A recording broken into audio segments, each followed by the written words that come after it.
Assalamualaikum warahmatullahi wabarakatuh. Alhamdulillah wa syukrulillah wa bini'matillah la hawla wa la quwwata illa billah. Alhamdulillahilladzi an'ama alaina bini'matil islam wal iman. Rabbi shrah li sadri wa yassir li amri wahlul 'uqdatam min lisani yafqahu qawli. Kepada segenap jamaah Masjid Agung Batam yang dirahmati Allah Subhanahu wa taala, seperti biasa setelah melaksanakan sholat zuhur, mari kita bersama-sama sejenak mengikuti kajian tafsir Imam Asy-Syafi'i. Selama kurang lebih 7 menit ke depan, marilah kita bersama-sama niat thalabul ilmi dan niat iktikaf di masjid ini agar duduk kita bersama oleh Allah dicatat sebagai ibadah. Adapun pembahasan kita kali ini masih pada ayat ke-6 di dalam surat Hud. Allah berfirman, Bismillahirrahmanirrahim. Wa ma min dabbatin fil ardi illa 'alallahi rizquha wa ya'lamu mustaqarraha wa mustawda'aha kullun fi kitabim mubin. Yang artinya, tidak ada suatu binatang melata pun di bumi melainkan hanya Allah yang menjamin rizkinya, dan Dia mengetahui tempat berdiam binatang itu dan tempat penyimpanannya. Semuanya tertulis dalam kitab yang nyata, yakni Lauhil Mahfuz. Imam Asy-Syafi'i di dalam kitab Ar-Risalah beliau menyampaikan, ayat ini bersifat umum, bukan bersifat khusus. Artinya semua yang memiliki kriteria seperti ini yang masuk pada ayat ini. Semua binatang melata diberi rizki oleh Allah Subhanahu wa ta'ala. Dia mengetahui tempat berdiamnya dan tempat penyimpanannya. Ini merupakan ayat yang menegaskan bahwasanya selama dia masih memiliki nyawa, masih bisa berjalan di bumi, masih bisa dia itu merangkak atau merambat, semua sudah ditanggung rizkinya oleh Allah Subhanahu wa ta'ala. Maka sebetulnya ketika seseorang dia merasa khawatir dengan rezeki, itu satu perkara yang salah. Seperti kemarin di dalam kitab Duratun Nasihin ada namanya Imam Al-Wahidi. Beliau ingin meyakinkan dirinya tentang masalah rezeki yang telah diberikan Allah, yang dijaminkan Allah. Imam Az-Zahidi nama beliau, seorang ulama besar. Dia sengaja keluar dari rumah menuju tempat terpencil di dalam hutan mencari gua. Di dalam gua dia ngambil tempat paling ujung, kemudian dia duduk di pojokan.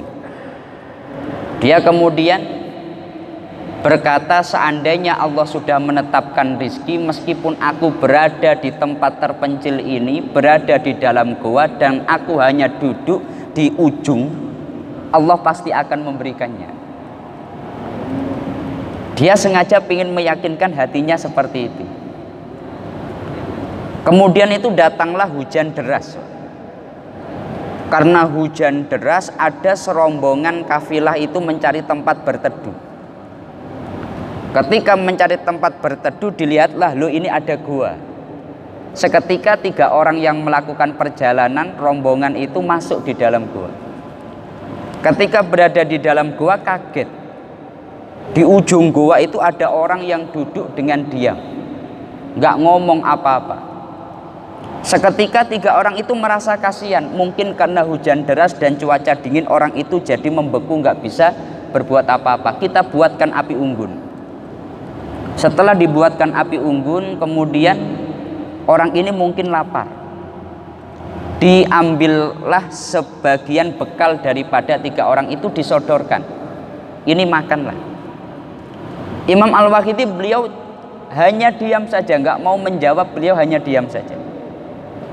3 orang itu ketika disodorkan makanan, orang itu tidak mau ngambil, dia hanya diam saja, kemudian berpikir, mungkin karena orang ini dia terlalu lama tidak makan. Mari kita buatkan makanan yang mudah dicerna, kita buatkan bubur sejenak. Dibuatkan bubur, bahkan itu disuruh makan, disuapi nggak mau. Imam Al-Waqidi beliau tetap diam saja. Seketika 3 orang itu dia berpikir, mungkin orang ini karena terlalu lama tidak makan hingga untuk membuka mulutnya saja tidak bisa. Coba ambilkan pisau, kita belah mulutnya biar makanan bisa masuk ke dalam. Akhirnya 2 orang memegangi Imam Al-Waqidi, yang satu itu mau membelah mulut Imam Al-Waqidi. Seketika Imam Al-Waqidi tertawa terbahak-bahak. Beliau berkata, ya Allah, Engkau menetapkan rizki saja ketika hambamu tidak mau, bahkan sampai mulutnya mau disobek. Karena Allah sudah menetapkan rizki bagi hambanya. Cuma kadang manusia itu yang naif, Pak. Allah sudah memberikan rizki, tapi manusia itu naif. Artinya yang dianggap rizki hanya sesuatu yang sesuai pikirannya. Nah ini makanya dalam ayat Al-Quran, wa in ta'udu nikmatallah la tuhsuha. Kalau kamu mau menghitung nikmat Allah, tidak mungkin bisa.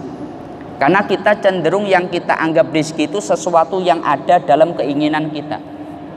Gambarannya seperti ini untuk evaluasi. Ada orang pertama datang di Batam. Dia itu kemudian ada teman yang menampung. Karena di Batam belum punya pekerjaan, belum punya penghasilan, udah ini pakai uang 100.000. Itu 100.000 alhamdulillah. Kamu nggak ada kendaraan, udah pakai saja motor saya.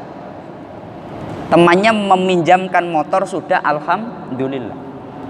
Oleh temannya, udah mumpung kamu di sini tinggal saja di rumah ini. Itu bukan rumahnya sendiri, sudah alhamdulillah. Tapi ketika di Batam dia kemudian karirnya bagus, dia mendapatkan rezeki yang baik, katakanlah 1 bulan mendapatkan 10 juta, 20 juta, 30 juta. Biasanya mendapatkan 30 juta, pada bulan itu cuma mendapatkan 20 juta. Orang ini bisa mengeluh, kok cuma 20 juta ya, biasanya 30 juta. Pertanyaannya, dulu 100.000 orang itu bisa alhamdulillah. Sekarang untuk alhamdulillah menunggu 30 juta. Yang salah itu orangnya atau rizkinya? Orangnya. Dulu dia nggak punya rumah, ditampung temannya, sudah alhamdulillah. Kemudian dia dapat pekerjaan, dia dapat rezeki yang bagus, dia membangun rumah. Kadang dia berpikir, saya kapan bisa merenovasi rumah, saya kapan bisa dapat rumah yang baru. Untuk alhamdulillah nunggu rumah baru, nunggu renovasi dan sebagainya. Dulu bukan rumahnya sendiri, sudah alhamdulillah. Lah yang salah ini siapa? Orangnya atau rizkinya? Orangnya. Makanya mari kalau dalam pandangan para ulama, satu contoh sahabat Ibnu Abbas, untuk syukur nikmat kepada Allah, rizki yang telah diberikan Allah itu jangan nunggu yang besar-besar, yang kecil-kecil. Kita oleh Allah diberi kesehatan, itu sudah harus kita syukuri. Kita oleh Allah mata kita diberi kenormalan sehat, telinga normal sehat, itu satu perkara yang harus disyukuri. Cuma kadang orang dia melihat rizki Allah itu sesuatu yang sesuai keinginan. Nah ini akhirnya menutup rizki yang telah diberikan Allah kepada dia. Dan yang terakhir, bahwasanya di dalam hadis Rasulullah dalam Bukhari itu Nabi menyampaikan, la ya'ti 'alan nasi zamanun la yubalil mar'u bima akhadal mal am min halalin am min haramin. Akan datang satu masa di mana orang itu nggak peduli lagi, yang penting dapat uang, nggak peduli dari haram atau halal. Akan datang masa seperti itu. Lah semoga itu bukan masa sekarang, Artinya akan datang masa di mana orang itu dia nggak peduli, yang penting dapat harta, nggak peduli halal, nggak peduli haram. Lah kita oleh Allah diperintahkan mencari rizki yang halal. Karena ketika seseorang dia yang penting mendapatkan tanpa memperhatikan halal dan haram, wah ini sudah termasuk orang yang sangat salah ini. Karena kalau di dalam ahli sunnah wal jamaah memiliki keyakinan rizki itu ada dua, ada rizki yang haram, ada rizki yang halal.